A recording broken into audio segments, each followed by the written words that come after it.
What is the hidden link between the law of attraction teachings and non-duality or Advaita Vedanta?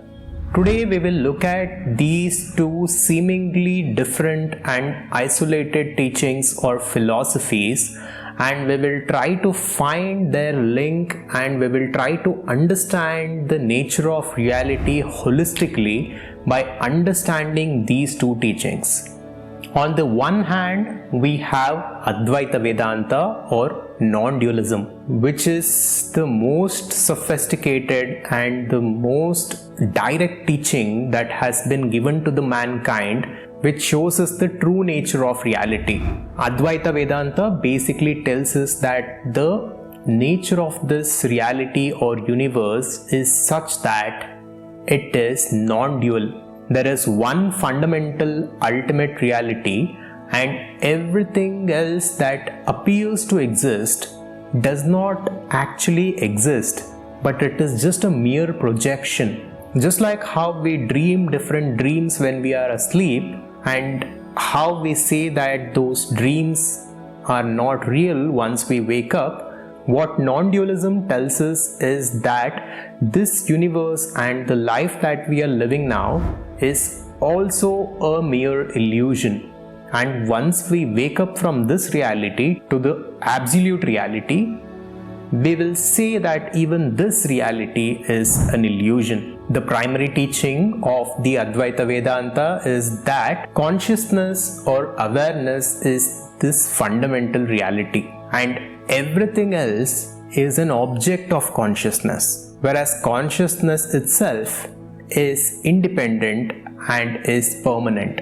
We also understand from Advaita Vedanta that this consciousness is Satchidananda. It is existence, consciousness, and pure bliss.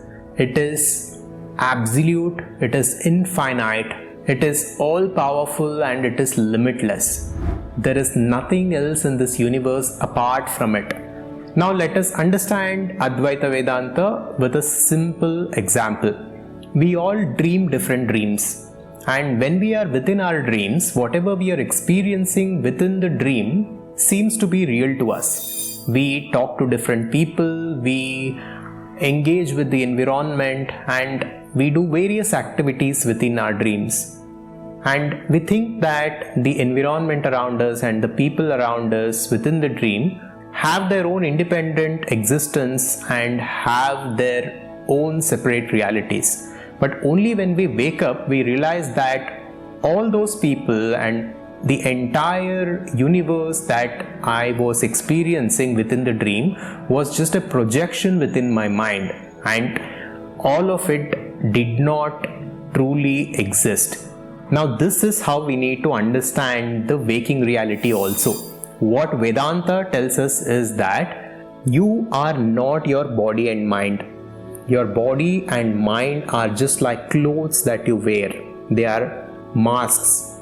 Your true essence and your true self is that pure awareness or consciousness, which is limitless, which was never born and which will never die. And it is all powerful and all pervading.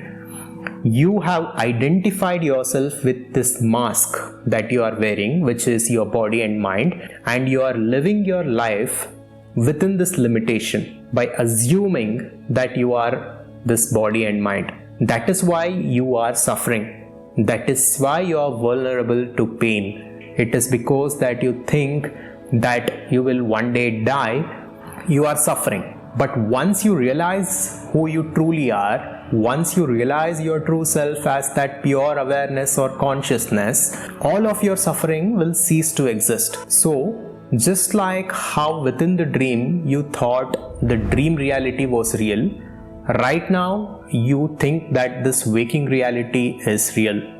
But once you wake up and experience yourself as pure awareness or consciousness, you will look at this waking reality also as an illusion, as Maya.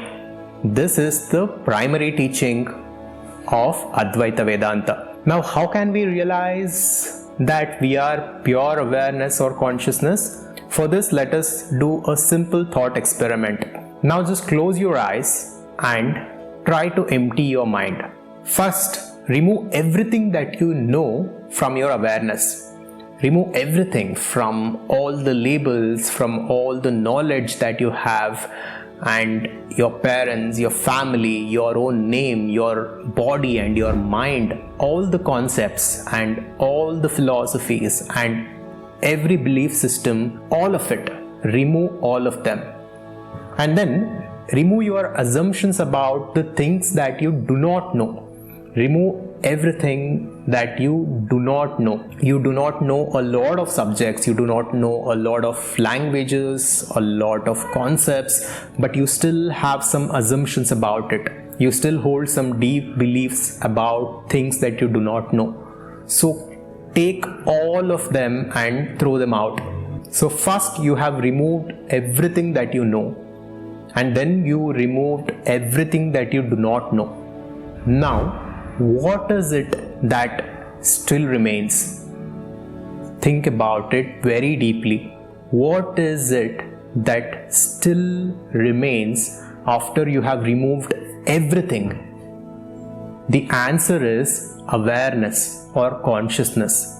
You exist even after you removed everything that you know and all that you do not know. This you that exists after every object of awareness or consciousness is removed is who you truly are. This is the state of pure awareness or consciousness without any objects. This is infinite. This is abundant. This is limitless. This is what you need to realize, and this is the teaching of Advaita Vedanta. Now let us look at what the teachings on law of attraction, manifestation and positive psychology tells us.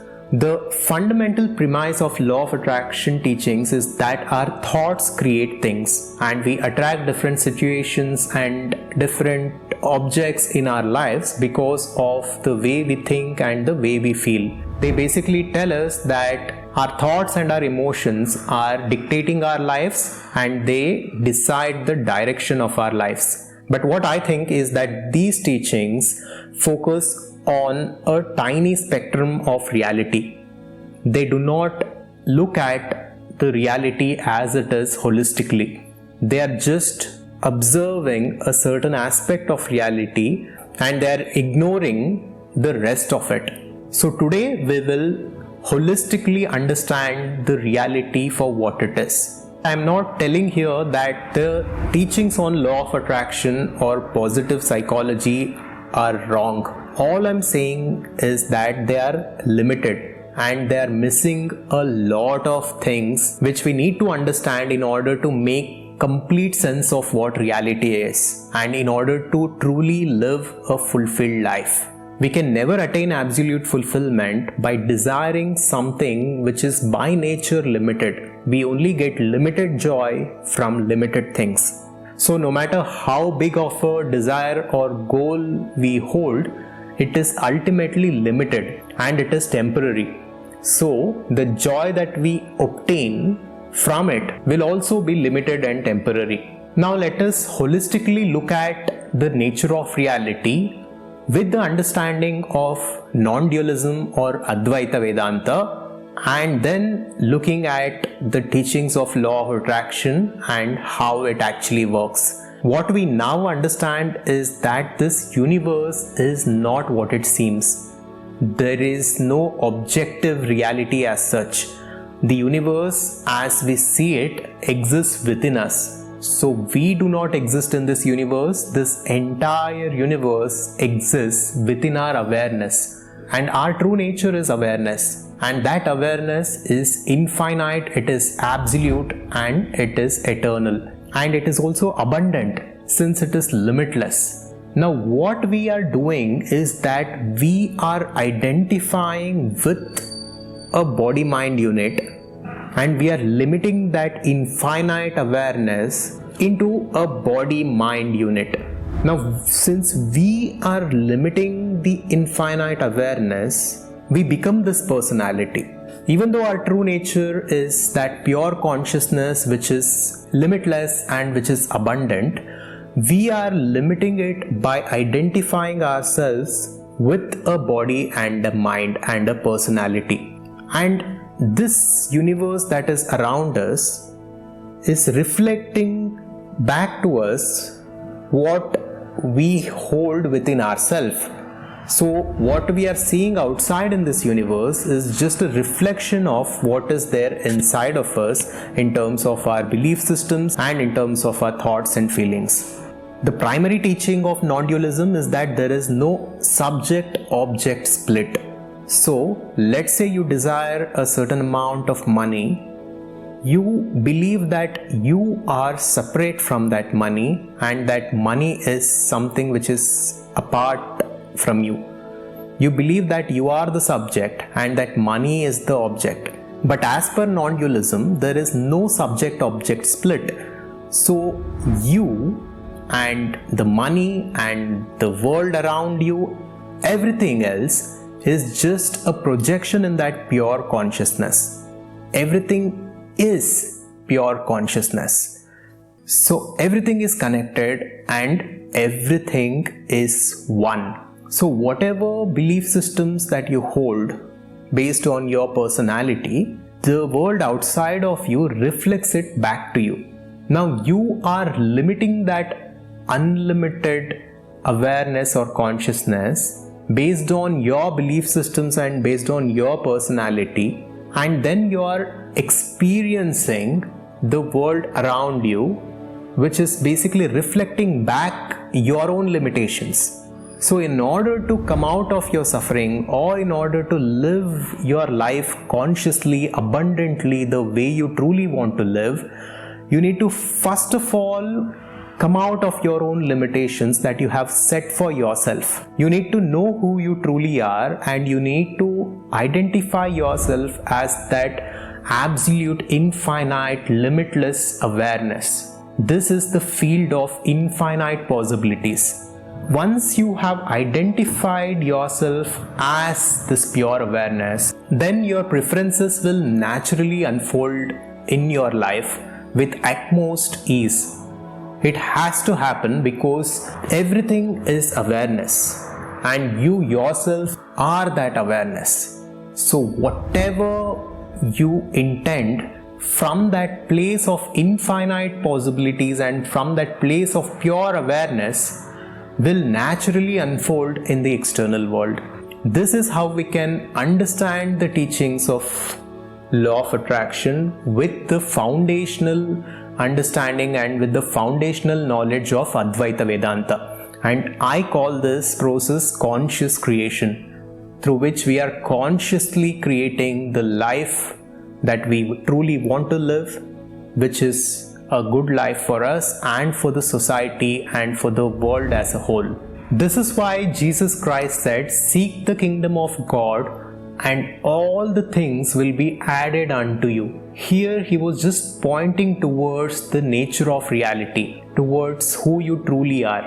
Once you seek and once you understand yourself as pure awareness or consciousness, as a field of infinite possibilities, everything will be added unto you. You can easily bring about your preferences in this material world. And this is why I think that the teachings of law of attraction and manifestation, especially how it is talked about in the West, are broken and they are incomplete. It will only be complete if we understand the basic nature of reality. And this will happen only if we understand Advaita Vedanta. And if you want to go deeper into these concepts in order to live your life consciously the way you want, and in order to create your life consciously the way you want, we have created a community cum learning platform, and we call this the Advaita Conscious Society. You can join our platform by visiting advaita.com. Thank you, and I'll see you on the next one.